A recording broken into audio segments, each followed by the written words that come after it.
Scoring has dipped with each game, basically. 6 points in Game 1, 7 in Game 2, 2 in Game 3 as Carmelo Anthony hits for the Nuggets. Paul said before the game, it got kind of ugly yesterday, talking about Game 3, that big rear end of Nene in his face on the box out right there. And Dante Jones definitely trying to get rough with Chris Paul as Carmelo Anthony hits a pair of free throws, 6 rebounds, 2 blocks. Byron Scott was raving about him after the game.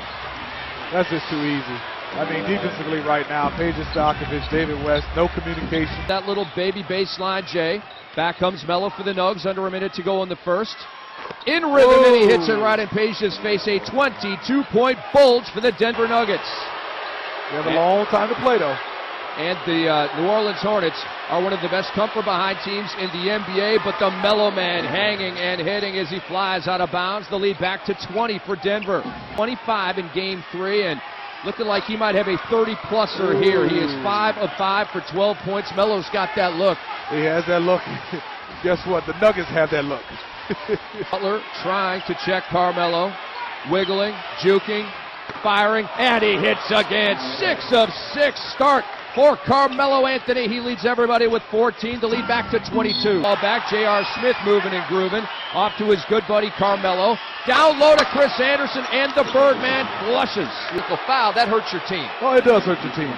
But I think the biggest thing right now for the New Orleans Hornets for them is you can see right now the Nuggets. In that locker room, if the Hornets could get this to 13 or 14, Melo trying to widen the lead. He cannot, but he taps it up and in. Carmelo Anthony now with 15 points. Shot clock an issue. Down to 7 for Chauncey. The Melo Man will launch from the left wing, and he will drill that 3 with the shot clock winding down. And the lead is 26 for the Nuggets. Melo Anthony makes his move on Peja. The double comes. Chauncey over Paul. In his eye for 3.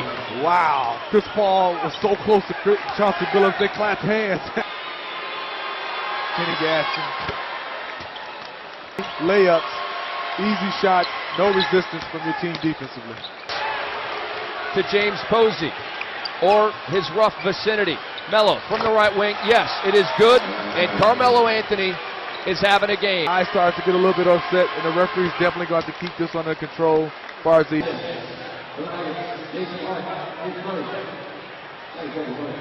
Well, the worst loss in NBA playoff history, in case you're wondering, and I know you are, and I feel like Vince Scully as I keep bringing out these random stats. March 19th, 1956. And by the way, I love Vince Scully, one of the greatest of all time. He's like 82 or 83 years old. Still rocking the mic for the LA Dodgers. It's unbelievable. He still sounds like he's 44, by the way. The Minneapolis Lakers defeated the St. Louis Hawks 133 to 75. A 58-point drubbing. Under 30 seconds to go. Jason Hart to J.R. Smith from Denver, and it's good. What's the score right now, Rick? 37 plus 21 is 58. Tied up. We're sitting on an NBA record right now. A 121-63 decision in Game 4 for the Denver Nuggets. They take a 3-1 series lead, and we have witnessed history. Not since 1956, when my Minneapolis Lakers defeated the St. Louis Hawks by 58.